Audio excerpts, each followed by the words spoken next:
Okay.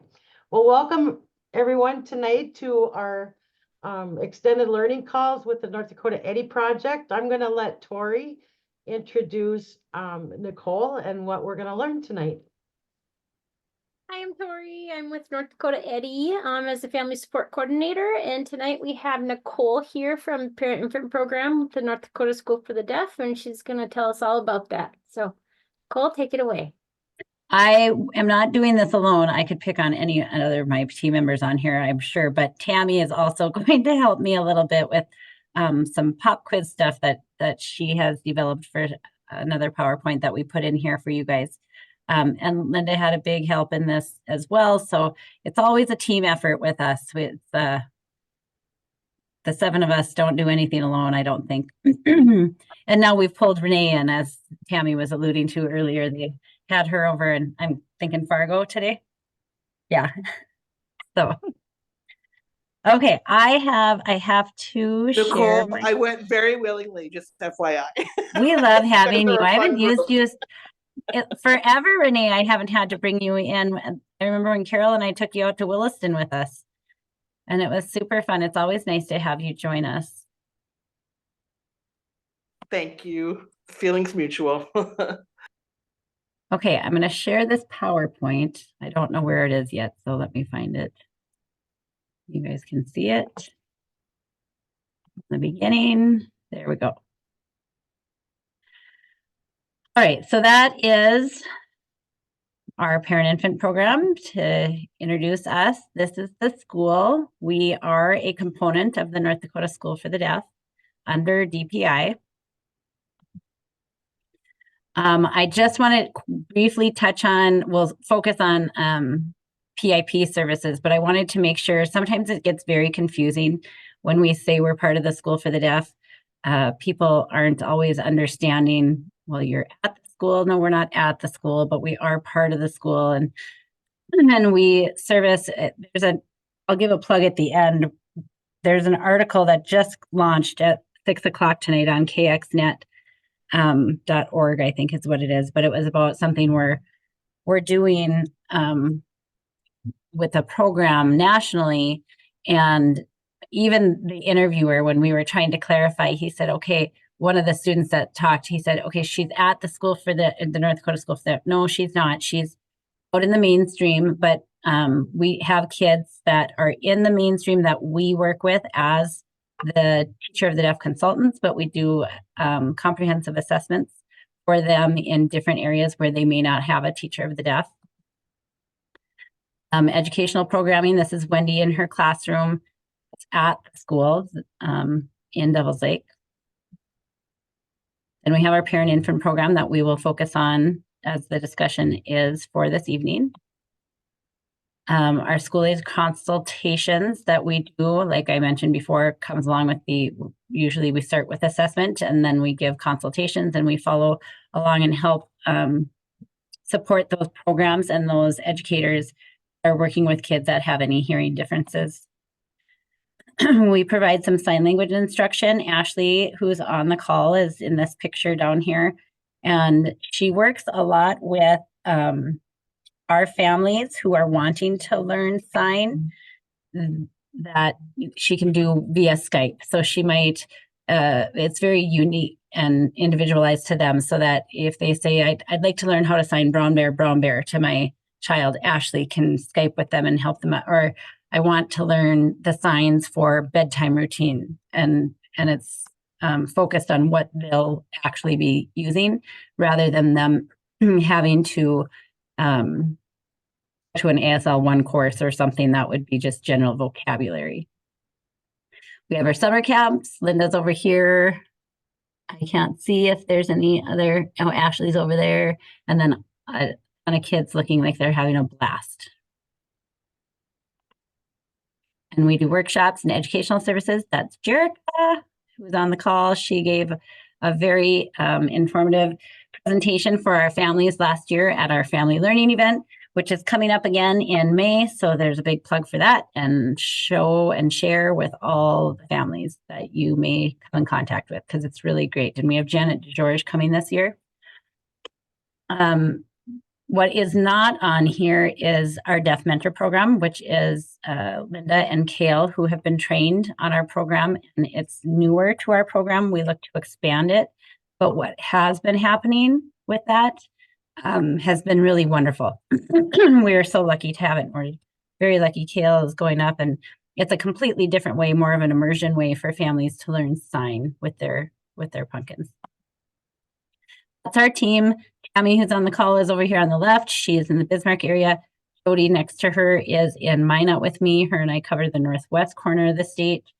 Ashley's here. She's in Fargo. Lana is in the middle. She's in Underwood and kind of goes up and down that western corridor wherever we might need her. Myself, Denise Marback, who has been at the school as a teacher. This will be her 45th year. Which is pretty amazing. And Linda, who has been, I believe, the longest PIP person on our team that we have right now. And we go everywhere. So as in early intervention or any other home visiting right track kind of program, we do cover all corners of the state and go to very rural parts. It seems like, you know, kids with hearing differences are born and raised all over our state. So we go where they need us. And with that, I'm going to pass it over to Tammy. And Tammy, the way that my view is, I can't see you. Okay, So just tell me when you want me to click. I'll let you know. Okay. So here are just some quick true, false, multiple choice questions just to get us thinking about hearing loss and maybe some facets of that. So we'll go on to the next slide. So true or false, amplification restores hearing to normal. I'll give you Oh, just sorry. I didn't give them any minutes. Nicole Sorry. gives you the answer. They get no minutes. So, that would be false. So amplification does not restore hearing to normal. But with the hearing aids, we can amplify sound, make sound louder, and with the cochlear implants, of course, we can give them access to more speech sounds, but it does not make hearing like typical hearing, like people with typical hearing can hear. So, and if you go back, Nicole, just wanted to show that device is a bone conduction hearing aid. So we do see kids with bone conduction, cochlear implants, conventional hearing aids. So the next one, we'll try and really hold off on showing the answer, but I think I Okay. see the answer anyway. So a child probably does not need a hearing aid if they only have a mild hearing loss. Thoughts on that? Anyone going once? False. I was say, I can't believe Jerica wouldn't pipe up. Right. Right. Okay, so we'll move on. The answer is false. And it is a pleasure to work with audiologists that view aiding even a mild loss, because we know that that kids miss out on important speech sounds. They miss out when they are in the presence of background noise. So to give them every opportunity to listen optimally is important for speech development and then acquiring skills. The next slide, true or false, amplification is the solution to a child's hearing loss.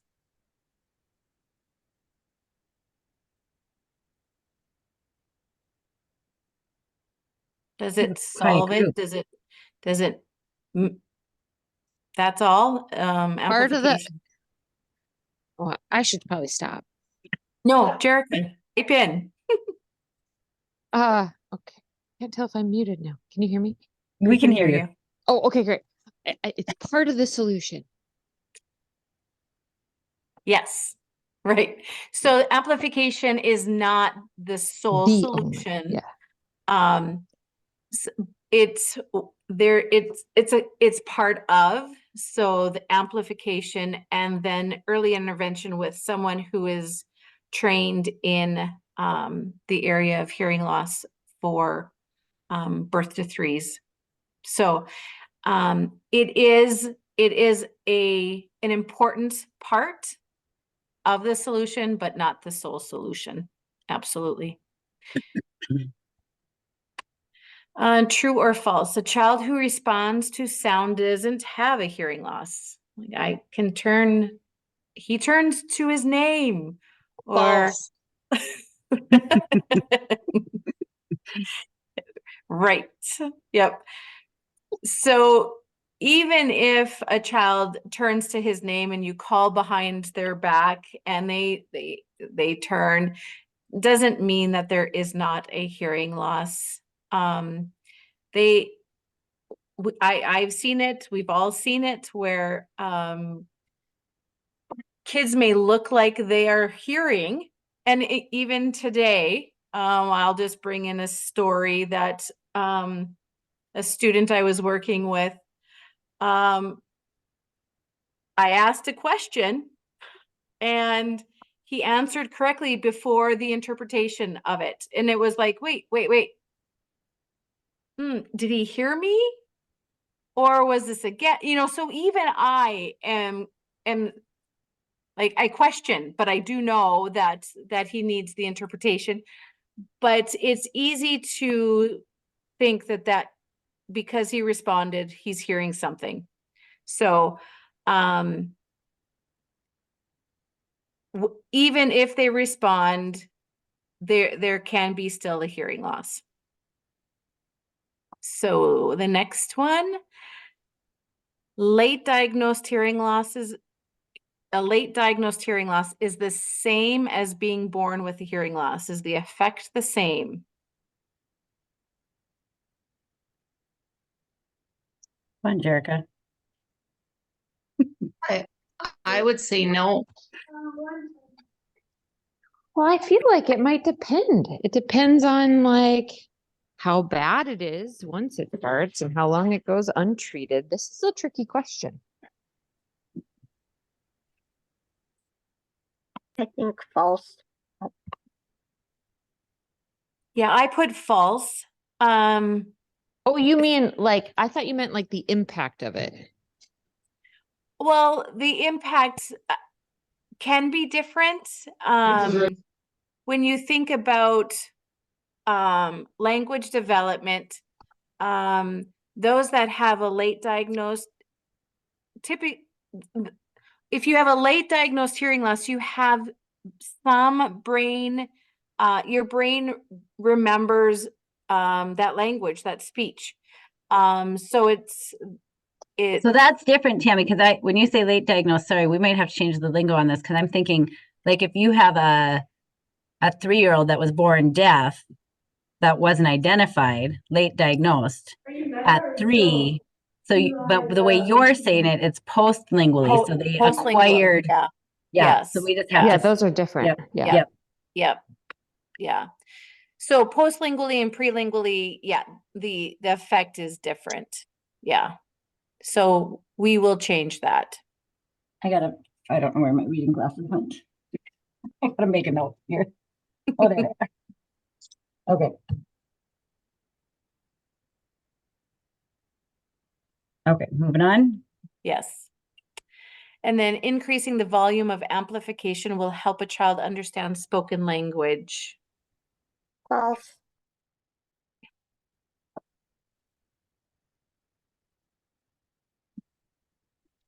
So I put false on this one as well. Sometimes increasing volume can help, but I also think that through some accommodations of reducing background noise, providing visual cues, and then specific teaching strategies will help the child understand spoken language quicker, better. And I will share the story. This is Linda. When I had analog hearing aid, if I was in a noisy situation, I heard better if I turned down the hearing aid. So if these new hearing aids, I can't do that. Complain, Jerica.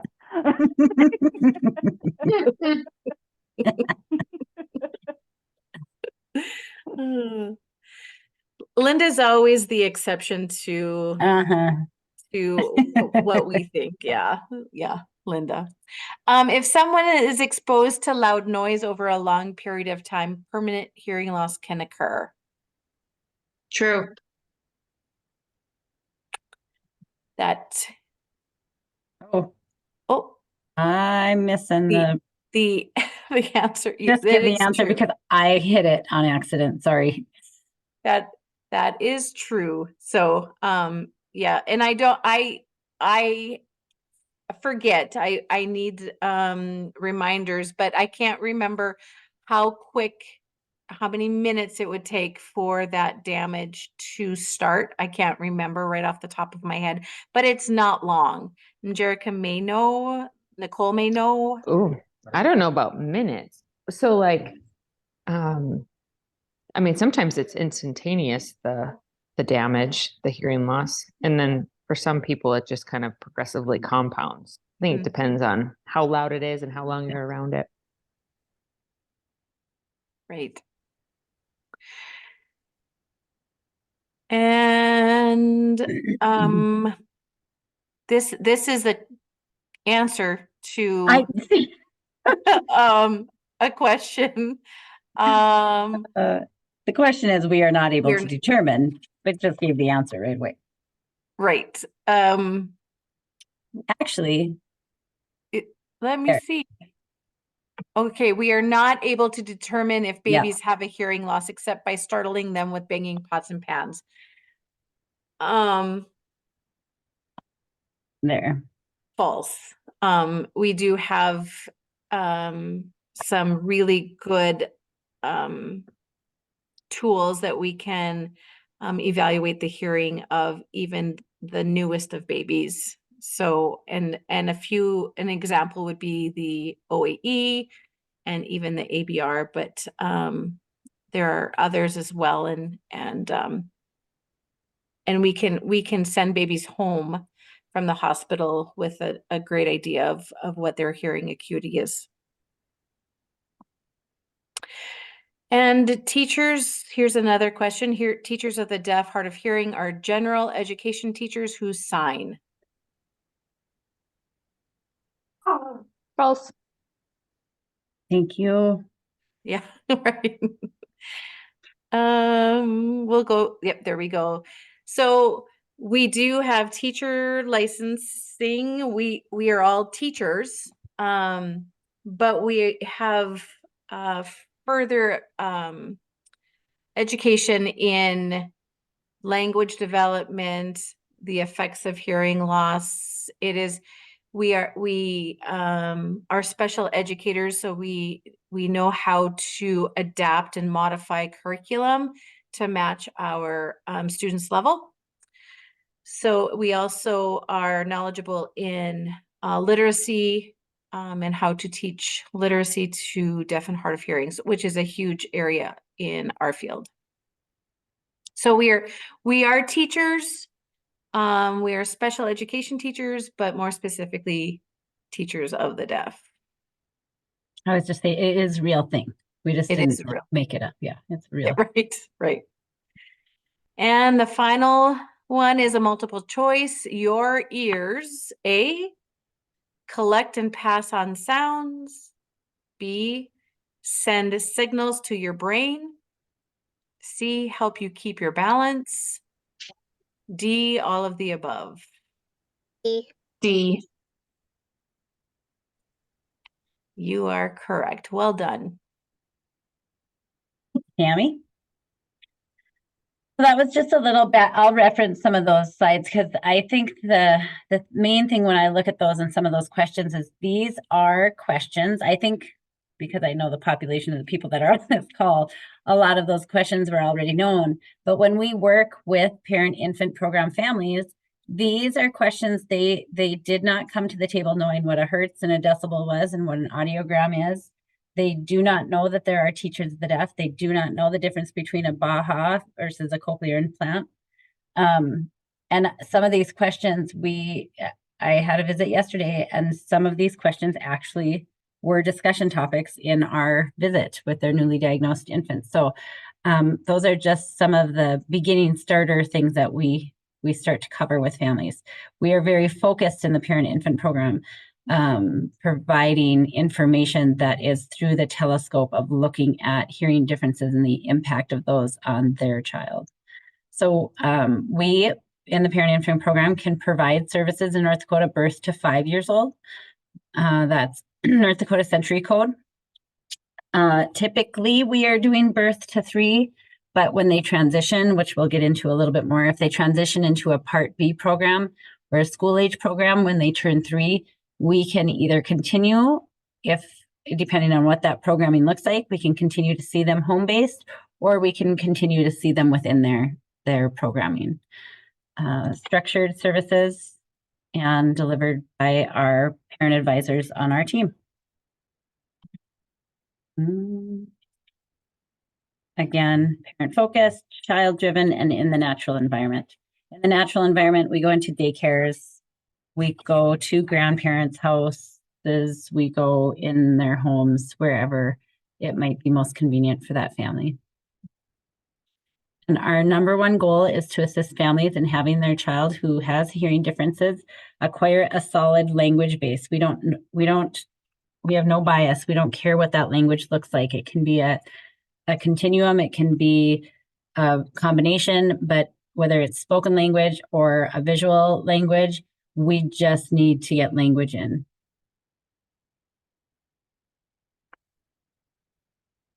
Stuck. There we go. So 53 to 57% of children identified with hearing loss have no risk factors. Therefore, screening only the high-risk infants would be doing a disservice. It would be inadequate. And we have a committee that oversees infant hearing. So the Joint Commission or Committee on Infant Hearing recommends that all newborns be screened for hearing loss. All infants with hearing loss identified by 3 months, and all infants that have been identified receive appropriate intervention by 6 months of age. We call this 136. And by appropriate intervention, I think that means several things. Appropriate intervention, that they're getting appropriate person who's qualified and knows the impact of a hearing loss working with them. But I also think when we talk about audiologists, that we want to make sure that the appropriate technology is being implemented by 6 months of age, and that the audiologist working with those children is qualified to work with little pumpkins. So when we look at identification and assessment and management, we want to make sure that it's conducted by the professionals that have the qualifications, as I just touched on. We want it to be uniquely designed to meet that child's needs and families.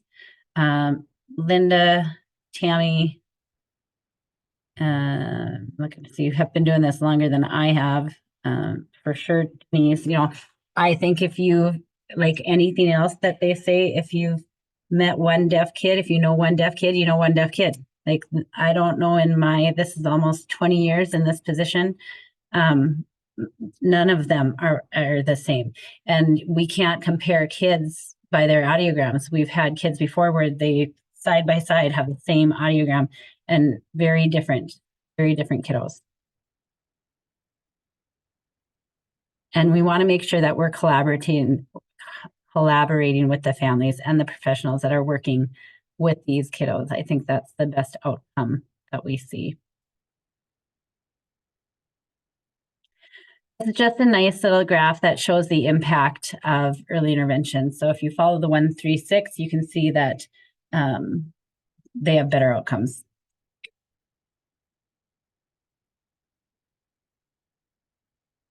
There's a little pumpkin of ours, and this is our focus, is discussing with families communication opportunities. We talk about the whole realm, as I mentioned earlier. We talk about language development and what that looks like. Tune in next week. We'll be talking about language acquisition. Auditory hierarchy. So we want to make sure we are in collaboration and contact with our kiddos' audiologists quite frequently. So if I see something that's happening in the home, I want to share that with them back and forth with the audiologist so that we know in their natural environment, how are they progressing on that hierarchy. We talk about pragmatics, which is a part of social use of language, making sure that is happening. Community connections and resources there. So hands and voices, family voices, other families that might not be coming. We reach out, try and get them the right resources. And then of course we share all the things that come in the packet as far as children's special health services and all of those things. We want to make sure families are connected and getting the support that they need. We do home visits. We do assessments. We assess our kids birth to 3, sometimes birth to 5, every 6 months. We are part of a program called Odyssey that is out of the Boulder, Colorado area university. And they are gathering the information nationally to make best practice recommendations. So with the demographics and the things that they can see, they can say, we really noticed that kids with unilateral loss identified by this age are doing better, or kids with bilateral moderate hearing losses that are seen by a trained teacher of the deaf weekly are showing better successes than those who are seeing a general early intervention provider. Those are the types of things they're pulling out of that information. We are looking at it for programming and goal setting for our kiddos. So we're looking at their development and specific language vocabulary development as well. Auditory. If I missed anything there, somebody. We go with our parents when we can to their audiology appointments. We participate when invited because we are not part of Part C, so we're not. It's not a box they have to check. It's ideal. I like to be there. We like to be part of those, especially if we've been working with the families regularly. So we go to those 2-7, 2-9 meetings. We, as I mentioned earlier, can offer sign classes. We have a parent listserv we share information on, and also our Facebook page. We've done some language and auditory fun therapy groups with toddlers and toddlers and play groups, and then mentors here, as I talked about before. And there's Kale and our little Ellen over there with her implants on, and they're signing brown bear.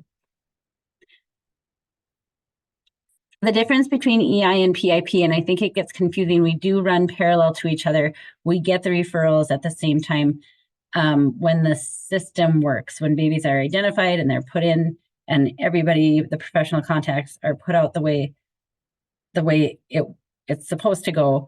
EI will reach out to the family and we will reach out to the family. Early intervention monitors their global development and does routines-based coaching. They will do something called the routines-based interview, see what parts of the day the family might be having challenges and what kinds of goals would help them if feeding time was frustrating, or would it be helpful if she was able to sign she wants more milk, or something like that might be where they're going, where we're looking very specifically at language development and making sure that they are hitting their developmental markers and that we aren't seeing any gaps develop. Part C, it's there, Part C, is funded through Medicaid in the state of North Dakota. It's different in different states, but in our state, it's primarily funded through Medicaid and some other sources, whereas we are non-Part C, that we don't get federal monies. We are strictly funded through the state of North Dakota underneath DPI.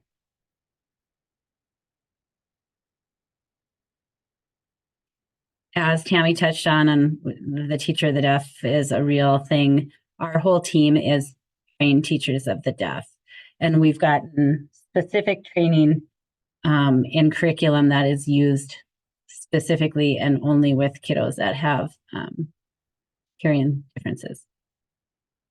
So you call us when you have a diagnosed or suspected hearing loss. We won't provide service to a family who's just got, ear infection or transient or a suspected hearing loss, but we can help them navigate where they should go, who they should talk to. We can answer some of those questions if there's concerns. It's always easier. I have a school-age child that I was seeing today, and I've had them since she was born, and she was in the PIP, and she has a younger sibling now, and mom was concerned and was talking to me about that. So we just talked about next steps and who she should contact first and getting that referral and all those things going. So we want anyone to call us with any questions they might have, because we'd rather give them a nod in the right direction instead of just waiting. And again, I said we see kids 0 to 5, and they have to live in North Dakota. Those are the different types of hearing devices.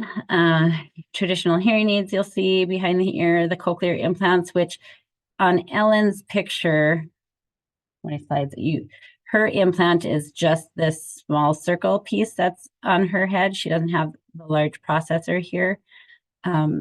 Technology is always changing. We're always seeing different things, but that's generally what they look like. And then this is a bone on the bottom left is a bone anchored hearing aid. And this on the right is also a bone conduction hearing aid, but that's on a soft band.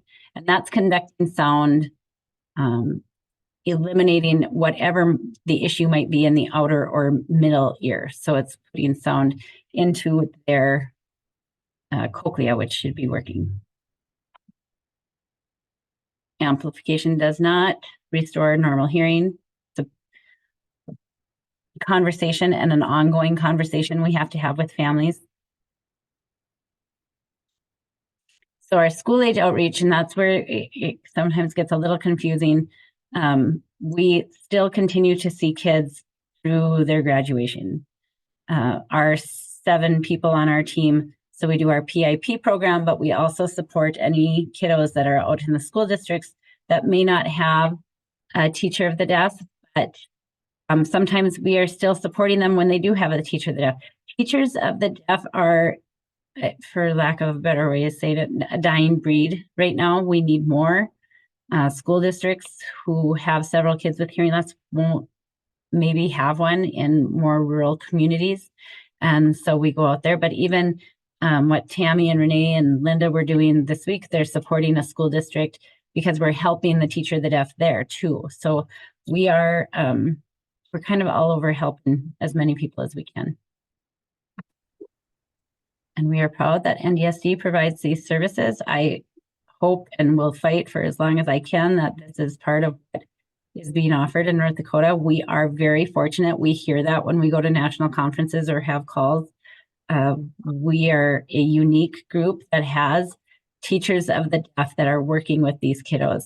I think in some bigger states you have, even in the schools, you'll have an LD that might be the primary service provider, and they don't have any experience working with somebody who's deaf or hard of hearing, or an SLP. Like it looks different everywhere, right?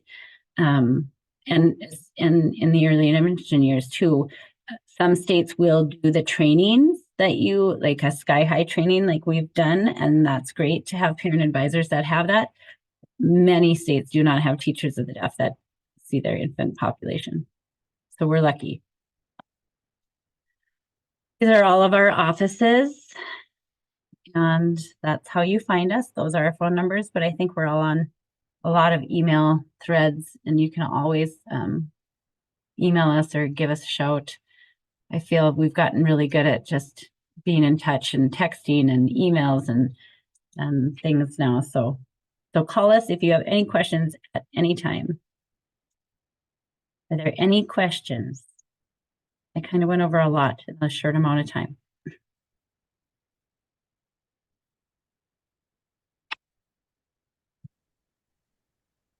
I can't see anybody. I can't hear anybody. It's Nice not, job, Nicole.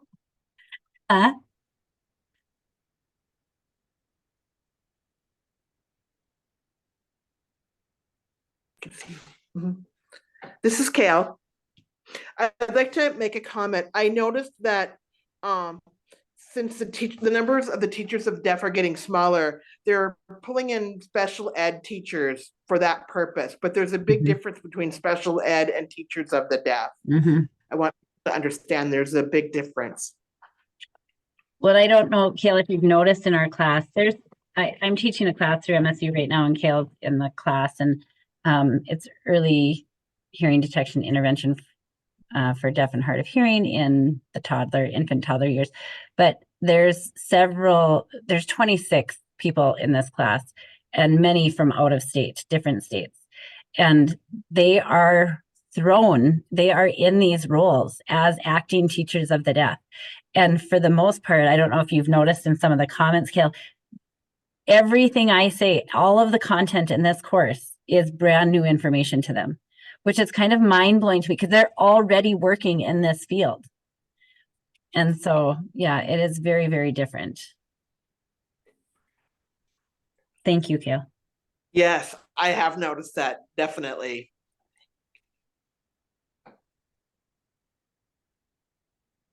All right, throw another good question out there.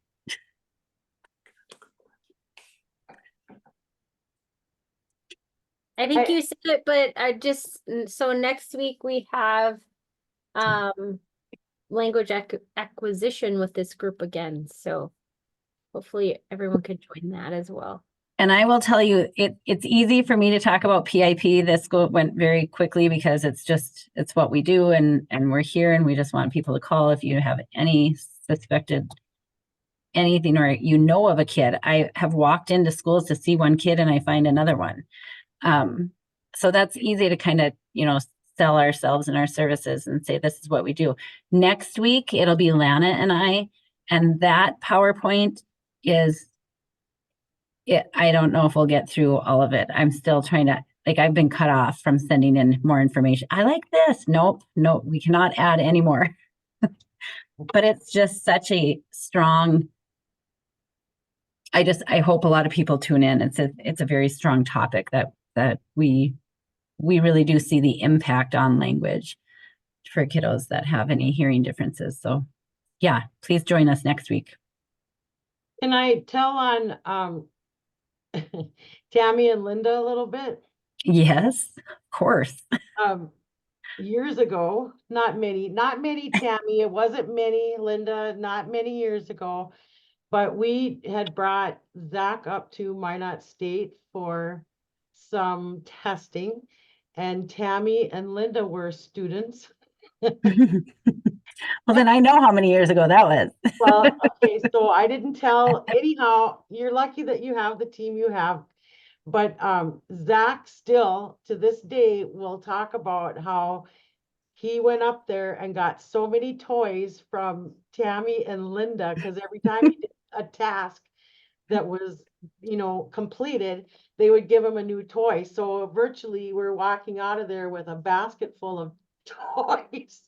And he wanted to go back up every week because he wanted some new toys. So anyway, they spoiled him rotten up there. And I think We that are very was lucky. your senior, was it you were in your master's program, I'm thinking, right? Or not? No, that was undergrad. Undergrad, okay. Mhm. Yeah. So anyway. I'm Oh, not sorry, I above didn't mean to- bribing. I like bribing. I think I would speak for pretty much every audiologist in the state when I say how lucky Mhm. we are to have the educated, dedicated staff that your PIP team has. And you just keep finding good providers to be on your team, but it really takes a lot of burden off of us as audiologists because it's an area we don't have training in, but is so critical to our kids being successful. And so we're just, we're super lucky in this state. I've worked in other states and not everyone has got it. So it's pretty great. I'll tell a story from many years ago on Jerica's note. Jerica called when she was in St. Louis and got me on the phone. Sheila had mentioned I was here in Minot. Sheila was the audiologist before Jerica. And I told Jerica all the things that she wanted to hear, and she decided to move back. I'm a sucker. No, but it really like it makes a difference. It makes my job so much easier when I can rely on you to do your job. You rely on me to do my job. Like it's really a village, and we're lucky to have all the parts here in North Dakota. That's for sure.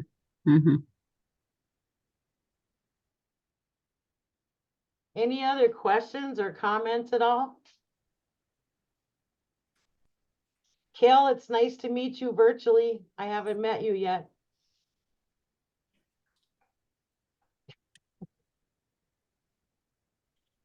Okay, so we'll meet here again next week at the same time. Perfect. And then I send these to Tori and Jerusa, and they're gonna put them on their website. So if there are folks that, new families that you want to see these videos, get with Tori and Jerusa to see when they're loading and when it's ready to go, so you can share them with families. So Tori, have the past ones been up on the website yet, or will they all come up at the end together? I think the first one's out there, and we're working on getting the other ones out there. So, soon, I promise. Okay, cool. Just checking. Thank you. all right, see you next Thank week. you for having us. Yep. Yeah, thank you, everybody. Okay. Bye. Bye.